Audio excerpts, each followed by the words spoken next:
മുഖ്യമന്ത്രി വാർത്താ സമ്മേളനം നടത്തിയാണ് സംസ്ഥാനത്തെ നിലവിലെ സാഹചര്യം എന്ത് എന്ന് വിശദമാക്കിയത്. ഒപ്പം തന്നെ വിവാദങ്ങൾക്കും വിമർശനങ്ങൾക്കുമുള്ള മറുപടി കൂടി മുഖ്യമന്ത്രി നൽകി. വി അരുൺ ഉണ്ട് വാർത്തയുടെ വിശദാംശങ്ങളുമായി. അരുൺ, ഈ വലിയ പേമാരി പെയ്ത്ത് പോലെ തന്നെ വിവാദ പെരുമഴയും ഉണ്ടായിരുന്നു. അതിനെല്ലാം മുഖ്യമന്ത്രി മറുപടി നൽകുന്നുണ്ട്.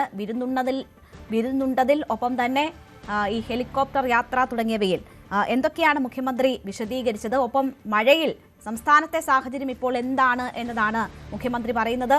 സർവ്വസജ്ജമാണോ സംസ്ഥാനം?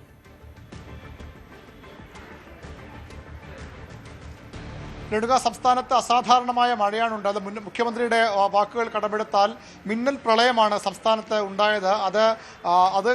അതുകൊണ്ട് തന്നെ അത് മുൻകൂട്ടി കണ്ടുള്ള രക്ഷാപ്രവർത്തനങ്ങൾ, പ്രതിരോധ പ്രവർത്തനങ്ങൾ ഏർപ്പെടുത്താൻ കഴിയുമായിരുന്നില്ല. സാധാരണഗതിയിൽ ഒരു മഴയുണ്ടായാൽ അത് മുന്നറിയിപ്പുകൾ ഉണ്ടാകാറുണ്ട്. പക്ഷേ മിന്നൽ പ്രളയം ഉണ്ടാകുമ്പോൾ അതിന് കഴിയാതെ പോയി എന്നതാണ് മുഖ്യമന്ത്രിയുടെ പ്രധാനപ്പെട്ട ഒരു വിലയിരുത്തലായി ഇന്ന് ഈ ഉന്നതതല യോഗത്തിന് ശേഷം മുഖ്യമന്ത്രി വ്യക്തമാക്കിയത്.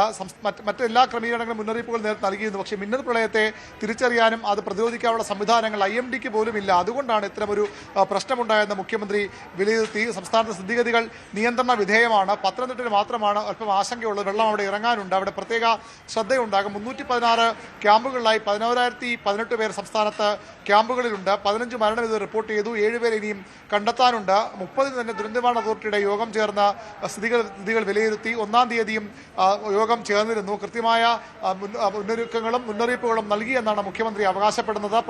വ്യാജ പ്രചരണങ്ങൾ നടക്കുന്നുണ്ട്.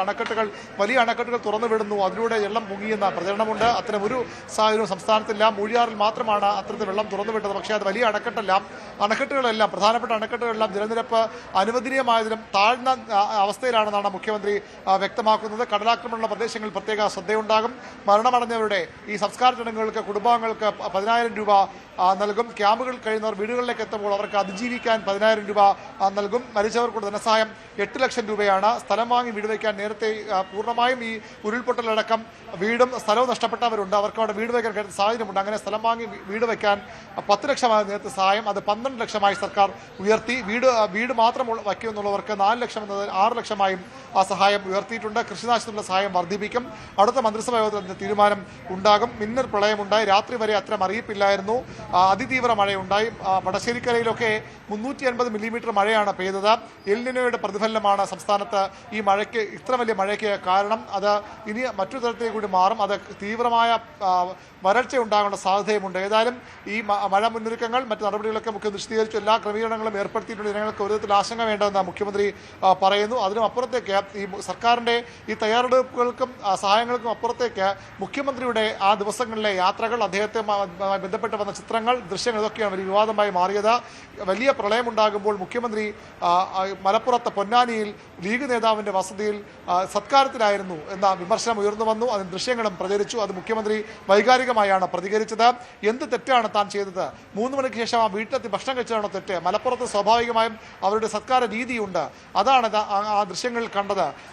ഹീനമായ പ്രചരണം നടക്കുന്നു. താൻ ഭക്ഷണം കഴിക്കാതെ ഇരിക്കുകയായിരുന്നു. കഴിഞ്ഞ സർക്കാർ ഈ ദുരന്തമുണ്ടാകുമ്പോൾ അന്നത്തെ മുഖ്യമന്ത്രി പട്ടിണി ഇരിക്കുകയായിരുന്നു, എനിക്കറിയില്ലായിരുന്ന പരിഹാസം കൂടി VD സതീശൻ മുന്നോട്ട് വച്ചു. ഒരു വേള അദ്ദേഹം ഈ ചോദ്യങ്ങൾക്ക് മുന്നിൽ ക്ഷുഭിതനാവുകയും ചെയ്തു. കഴിഞ്ഞ ദിവസം അദ്ദേഹം വാർത്താസമ്മേളനത്തിൽ പറഞ്ഞത് ഈ വിവാദങ്ങളൊക്കെ തന്നെ ആസ്വദിക്കുകയാണ്. പക്ഷേ അത്ര ആസ്വാദന ക്ഷമത അദ്ദേഹത്തിന് ഇന്ന് ഉണ്ടായില്ല എന്ന് വേണം പറയാൻ. അദ്ദേഹത്തിൻ്റെ ഈ ചോദ്യങ്ങൾ അദ്ദേഹം ക്ഷുഭിതനായി പ്രതികരിക്കേണ്ട സാഹചര്യം ഉണ്ടായിട്ടുണ്ട്. ഹെലികോപ്റ്റർ യാത്രയായിരുന്നു മറ്റു പ്രധാനപ്പെട്ട ആരോപണം VD സതീശന് ഉണ്ടായത്.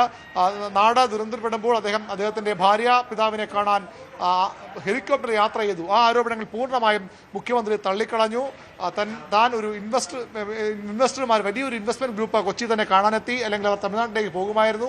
അവരെ കാണാനാണ് കൊച്ചിയിലേക്ക് ഹെലികോപ്റ്ററിൽ പോയത്. എന്നാൽ ഏത് ഇൻവെസ്റ്റ്മെന്റ് ഗ്രൂപ്പാണ്, എന്ത് ഇൻവെസ്റ്റ്മെന്റാണ് അതിലൂടെ സംസ്ഥാനത്ത് വരാൻ പോകുന്ന കാര്യം അദ്ദേഹം രഹസ്യമാക്കി തന്നെ വെക്കുകയാണ്. വന്നിട്ട് പറയാം, അല്ലെങ്കിൽ അത് മുടങ്ങിപ്പോകുമെന്ന ഒരു ആശങ്കയാണ് അദ്ദേഹം പ്രകടിപ്പിച്ചത്. മാത്രമല്ല, കഴിഞ്ഞ സർക്കാരിൻ്റെ കാലത്ത് പിണറായി വിജയൻ പാർട്ടി സമ്മേളനങ്ങൾക്ക് പോലും സർക്കാർ ഖജനാവിൽ നിന്ന് പണം ഉപയോഗിച്ച് ഹെലികോപ്റ്റർ യാത്ര നടത്തിയെന്ന വിമർശനം അദ്ദേഹം ഉന്നയിച്ചു. ഒരു സ്വകാര്യ ആവശ്യത്തിനും താൻ ഹെലികോപ്റ്റർ ഉപയോഗിച്ചിട്ടില്ല. മാത്രമല്ല, ഈ യാത്ര കൊണ്ട് ഒരു രൂപ പോലും സർക്കാരിന് അധിക ബാധ്യത ഉണ്ടാകില്ല. ഈ മാസം അവസാനം വരെ ഹെലികോപ്റ്ററിൻ്റെ വാടക പ്രതിമാസം 80 ലക്ഷം എന്ന നിലയിൽ കഴിഞ്ഞ സർക്കാർ കൊടുക്കുന്നുണ്ട്.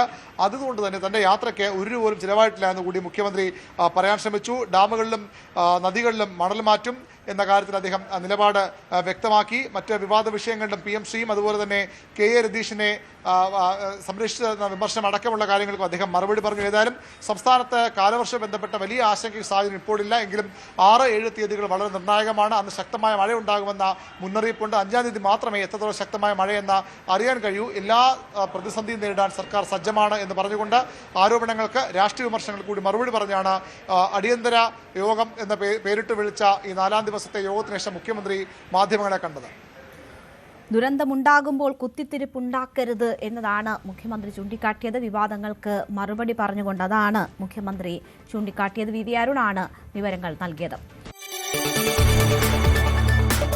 കൂടുതൽ വാർത്തകൾക്ക് news 18 Keralam YouTube channel subscribe ചെയ്യുക.